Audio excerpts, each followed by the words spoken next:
खुलुमबाय बे समाव बडोलेण्ड इंखं टेलिभिजननि स्टुडिय'आव आं मिथिका नार्जारि दिनै फुंबिलिनि गाहाय रादाबफ्राव दङ।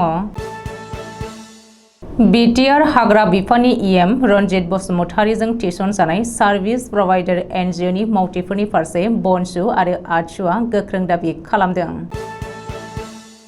आसामनि मेडिकेल कलेजाव फरायनो भुटाननि नोगोरारिया 5% मासि मोनगोन। खासियाबारियाव सानथामनि हाबाफारिजों नेशनेल प्रेयार फेस्टिभेल खुंनो साखाफारा। नभेम्बर दाननि 3 अक्ट'निफ्राय 11 अक्ट'सिम साफागुरिनि इउनिभार्सेल सिनेमा हलाव बर'नि आबुं सावथुन मैना। UNB मेम'रियेल स्कुलनि गेलेग्रा फोथाराव साननैनि हाबाफारिजों फैगौ 15 आरो 16 खालाराव मोनब्रै आफादनि जथुमा खुंनो लादों।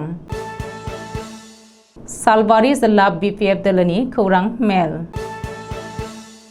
दानिया फैदोनि आबुं रादाबाव।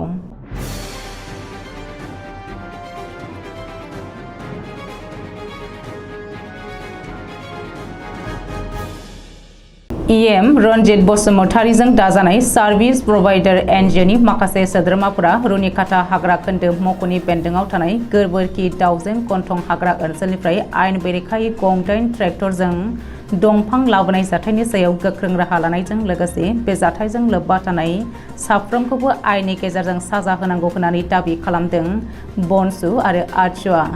बनसु आरो आटसुआ चिरां जिल्लानि जिल्ला बेंगिरि पि विजया भास्कर रेड्डीनि जोहै मिरुनि इनभाइरनमेन्ट फरेस्ट एन्ड क्लाइमेट चेन्जनि मिनिस्टार भुपेन्द्र जाटव, आसामनि रायजो बेंगिरि गुलाबचन्द काटारिया, आसामनि फरेस्ट मिनिस्टार चन्द्रमहन पाटवारी, बिटिसिनि गाहाय मावफुं सोद्रोमा प्रमद बर'निसिम गोसोखांलाय गथायो। गोसोखांलाय गथायखांनायनि उनाव बनसु आरो आटसुनि दैदेनगिरि मावथि सोद्रोमाफ्रा चिरां जिल्लानि जिल्ला बेंगिरिनि लांगोनायाव आयेन बेरेखायै सार्भिस प्रभाइडार एनजिअ दानाय बिटिसि सोरखारनि हाग्रा बिफाननि मावफुं सोद्रोमा रनजित बसुमतारीनि मुसुखा सावो। बे हाबाफारियाव आटसुनि आफादगिरि हरेश्वर ब्रह्म आरो बनसुनि बिबुंथिगिरि हेमचन्द्र ब्रह्मआ बाहागो लादोंमोन। गिबि मन्त्रि डक्टर हिमन्त बिश्व शर्मानि मासि दैदेननायाव बृहस्पतिबारखालि मोनसे केबिनेट जथुम जानानै थाङो। बे केबिनेट मेलाव नसुं हादर भुटाननि नोगोरारिफोरनो आसामनि गासै मेडिकेल कलेजाव फरायनो थाखाय 5% मासि मोननो हागोन होननानै थांखि लानाय जादों। मख'नो गोनांदि भुटाननि राजा जेगमे केसार नामगेल वांचुकआ भारत दावबायफैनाय समाव गाहाय मन्त्रि नरेन्द्र मदिजों सावरायनायाव भुटाननि नोगोरारिनो मेडिकेल कलेजाव फरायहैनो खाबु होनांगौ होननानै सावरायनाय जादोंमोन। गाहाय मन्त्रि नरेन्द्र मदिनि बिथोन बायदियै आसाम सोरखारनि केबिनेटआ बे थांखिखौ लादों होननानै मिथिहोदों।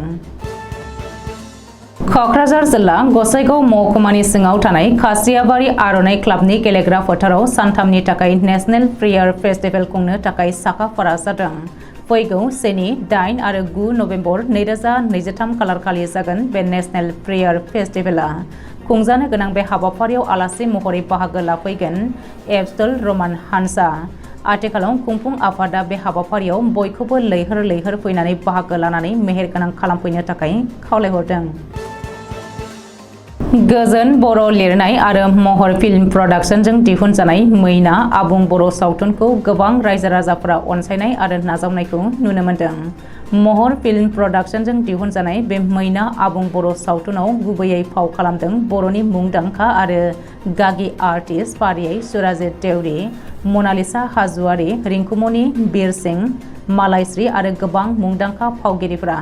बे मैना सावथुनखौ फैगौ नभेम्बर 3 अक्ट'निफ्राय 11 अक्ट'सिम चिरां जिल्लानि साफागुरियाव थानाय इउनिभार्सेल सिनेमा हलाव बयखौबो नायगिरि आरो अनसायगिरिफोरनि थाखाय दिन्थिफुंनाय जागोन होननानै मिथिहोदों।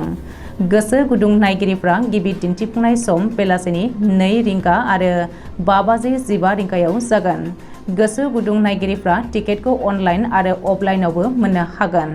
जायफोरा अनलाइन बुकिं खालामगोन बिसोरो 8134908433 जानबुं नाम्बाराव कन्टेक्ट खालामनो हागोन होननानै मिथिहोदों। धेमाजि जिल्लानि जनाय ओनसोलाव थानाय UNB मेम'रियेल स्कुलनि गेलेग्रा फोथाराव साननैनि हाबाफारिजों फैगौ 15 आरो 16 नभेम्बराव मोनब्रै आफादजों जथायै खुंनो लानाय बर' थुनलाइ आफादनि 70थि जोनोम साननि गाहाय खुन्थियाखौ बृहस्पतिबारखालि गायसनबाय।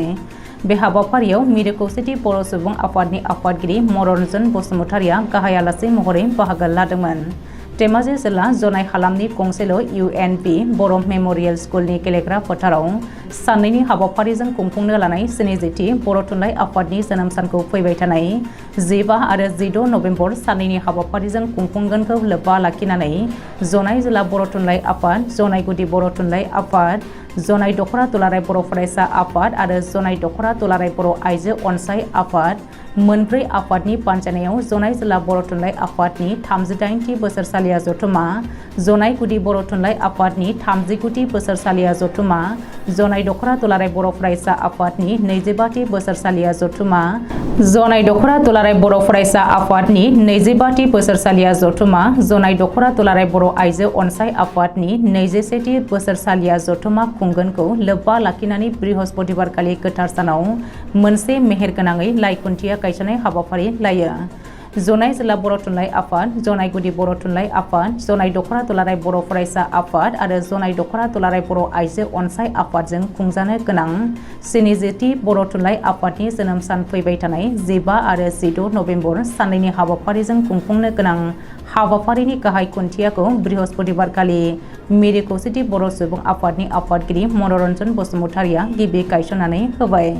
लोगोसे बिबुंथिनि गेजेरजों फोरमायदों दि जोनोम जाजेननायनिफ्रायनो बर' थुनलाइ आफाद आरो बर' फरायसा आफाद, आइजो अनसाय आफादा बर' हारिनि राव हारिमु फोथांनानै लाखिनायाव गोबां खामानि मावबोदों। बेनिखायनो जोंनि बर' राव हारिमुखौ फोथांनानै लाखिनोब्ला बर' बिजोंनि फरायसालिफ्रा थांनानै थाथारनांगोन।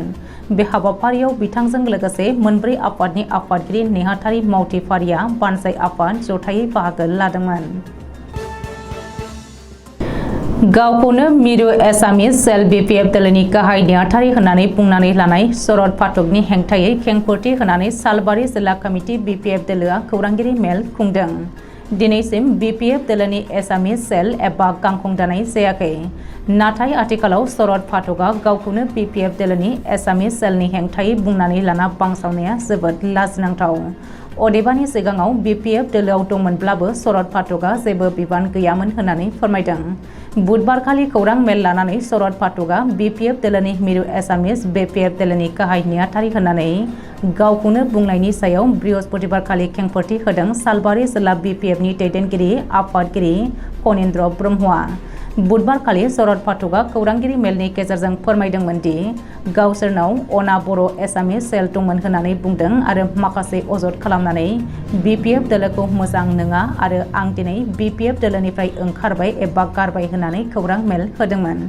नाथाय दिनैसिम BPF दोलोनाव एसामिस सेल गैया होननानै रोखा खालामदों सालबारि जिल्लानि BPF दोलोनि दैदेनगिरि आफादगिरि फणीन्द्र बसुमतारिया।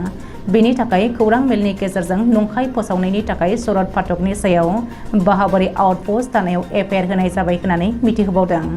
BPF दोलोनि दैदेनगिरिफोरा BPF दोलोनि सोद्रोमाफोरखौनो जयनिं होनाय सायाव रायजो राजाखौ फावथिना खालामगासिनो दं होननायनि सायावबो खेंफोरथि होदों। शरद पाठकनि खोथा लानानै रायजो राजाफ्रा राजनिति खालामगोन नामा? BTCनि थागिबि रायजो राजाया मिथिगौ। जेब्ला गिबि BTC मोननायनि उनाव बिसायख'थि जादोंमोन अब्ला गासैबो बियाबावनो BPF दोलोआ देरहानो हादोंमोन आरो गासैबो BPF दोलोखौनो हेफाजाब होदोंमोन। दिनै फुंबिलिनि रादाबा एसेनोसै। गोजोन्थों।